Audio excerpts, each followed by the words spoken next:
Hello, dear friends. The BRICS Summit in Kazan is the focus of global geopolitical news. Opinion piece, BRICS Summit, De-dollarization, internal conflicts, political difficulties, Western resistance, financial system reform.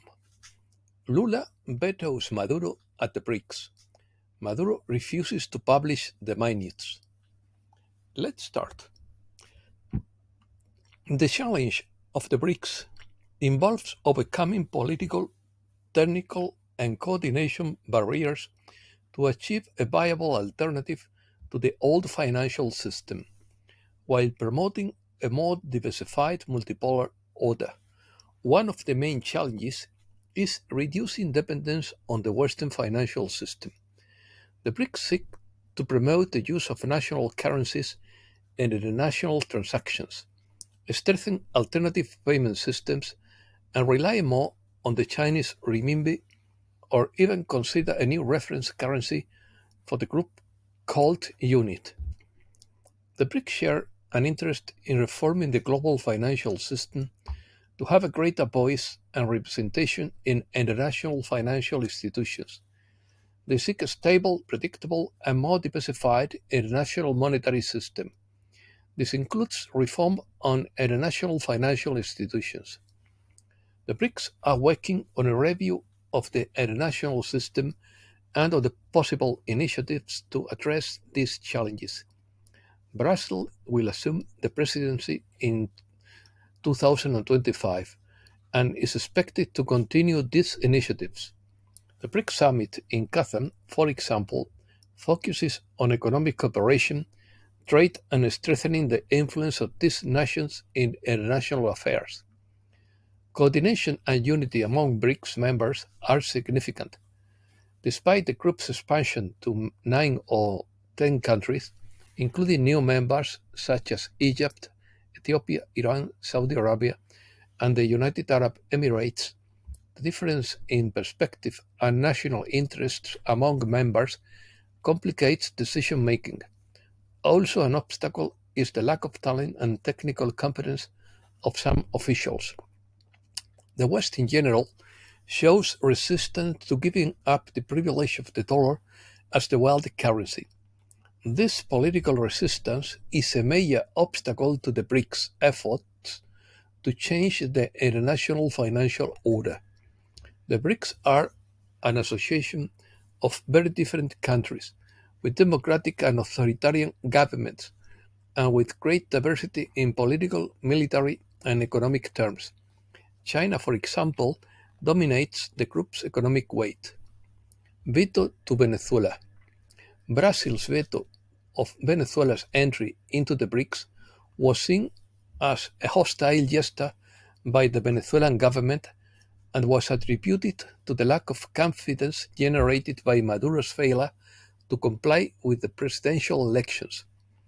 Venezuela denounced on Thursday that Brazil vetoed its entry into the BRICS during the summit held in Kazan. Maduro considered it as a hostile gesture against him and called the veto inexplicable. Brazil justified its decision by citing Maduro's failure to present the official minutes of the July 28th presidential election, which was seen as a breach of trust. Brazilian presidential advisor Celso Amorim mentioned that Maduro had promised to make these minutes public but did not do so. This veto continues Brazil's policy of not recognizing Maduro's false victory. This looks like electoral fraud in plain sight. Reactions. BRICS Summit focuses on the turning the dollar as Putin presents the BRICS banknote. 1,000 BRICS banknotes were printed, with a face value on 100 units. Putin meets with BRICS leaders and the West gets nervous. The West is getting serious about creating a BRICS payment system. Russia economically punishes Kazakhstan for not joining the BRICS. The BRICS Summit shows the emergence of power poles that break the hegemony of the West, and there is a very big consent within the BRICS Summit.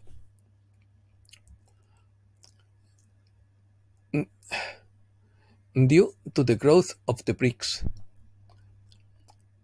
said Sebastian Schultz from the University of La Plata, Russia and Brazil laid the groundwork for a BRICS grain exchange in 2025. The new BRICS grain exchange would depoliticize the world grain market. The BRICS payment system could be a breakthrough, but it will have to prove its worth and will need reforms to replace SWIFT, said expert Nelson Wong. Central banks in the BRICS countries are working on creating a new settlement and payment infrastructure that will allow payments to be made in national currencies, including digital ones. Russia believes it has found the wake point to overthrow the dollar. Economy. The IMF confirms a soft landing for the economy, but with the risk of stagnating. New energy order. Excess production would double the price of gas. The mystery of the creator of Bitcoin continues. Satoshi Nakamoto disappears after being discovered.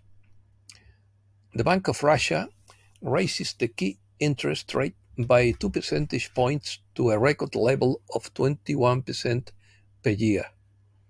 USA, calm before the storm. Once a winner is declared, the anger of the loser will erupt.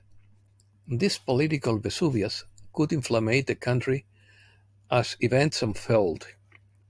The New York Post supports Donald Trump. Trump likely to win key swing states, betting experts say. Trump's lawyer seek election case to be diminished, claiming a special counsel appointment is unconstitutional.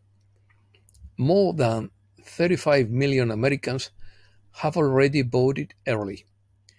Elon Musk warns of the risk of bankruptcy of the economy. Those responsible for the destruction of the Baltimore Bridge will pay more than $100 million. A sweat of Damocles of $13 billion in tax havens hangs over the American economy. Boeing reports losses of 6.2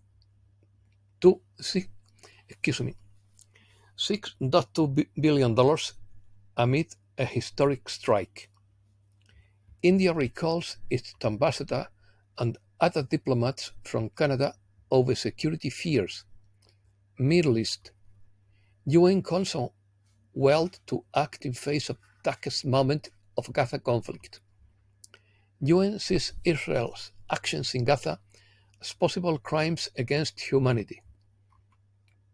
Israeli army attacks UN peacekeepers again on Lebanese territory. Israel is suspected of using white phosphorus during attacks on UN peacekeepers, according to reports. Israel kills 3 journalists covering attacks in Lebanon. Lebanon's economy could fall by 9.2% if attacks don't stop. Iran's Revolutionary Guard Commander-in-Chief Hossein Salami threatened Israel with a major ground operation involving 130,000 Iranian troops. US offers Saudi Arabia defense guarantees as Abqaiq refinery could be in Iran's crosshairs. Brazil sees peace in the Middle East as impossible without the creation of a Palestinian state. Argentina points to alleged Hezbollah operational chief in South America. Europe. Europe rests on its laurels. The IMF turns pessimistic about the situation in Europe. The drop in productivity affects all sectors in Europe, says the IMF. The Norwegian oil field that supplies Europe is starting to run out of crude oil. Serbia expects price hike if Russian gas transit through Ukraine is stopped. Serbian Deputy Prime Minister says BRICS could give Serbia access to markets in Russia, China, and India. European Space Agency in talks with SpaceX to participate in a space junk cleanup. Moody's reiterates France rating but cuts its outlook from stable to negative. Tension returns to France after debt Moody's blow. Germany and France compete for the title of Sixth Man of Europe. Spain. Spaniards ignore the economic panic in France and Germany. Unemployment falls by 1,200 people and unemployment matched a new record in summer.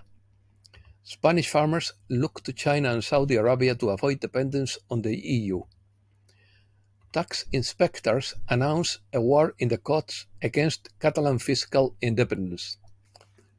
Abu Dhabi freezes $3 billion in CEPSA investment due to the tax hike. Montero assumes that without support, there will be no tax on banks or energy companies. On banks or on energy companies, I mean. Banks exceed $23 billion in profits in 2024. The IBEX fall almost 1% in a week marked by results. Fitness shows muscle. 95% of gyms expect to increase their income. Delays hamper the most strategic military production for Spain, without submarines or armored vehicles. Americas. The BRICS Summit opens the door to Latin America as an alternative voice of counterweight. Cuba joins the BRICS group as an associate country. Cuba develops a molecule to treat neurodegenerative diseases such as Parkinson's. Bolivia joins the BRICS as a partner country. Bolivia, rich in lithium and resources, seeks a boost from the BRICS for its industrialization. Bolivia believes that the BRICS Bank will be an alternative to other sources of financing. The Chancay megaport in Peru will revolutionize trade in South America. The Ecuadorian government increases power outages from 8 to 14 hours a day. Petroecuador denounces clandestine drilling and sabotage attempts on pipelines. Maria Corina Machado and Edmundo González Urrutia received the 2024 Sakharov Prize. Mexico is now the main technology supplier to the US. Mexico believes that the US will continue to be protectionist, but reality must prevail. Mexico acts as a bridge between North and South America, according to Foreign Minister de la Fuente. The Mexican peso could be the victim of violent swings after the US elections. Mexican authorities offer benefits to businessmen in the midst of the wave of violence. Tension in Argentina over a government statement calling the Falklands the Malvinas. The relationship between the IMF and the Argentine government is very good. And that's all for today. Thanks a lot, dear friends.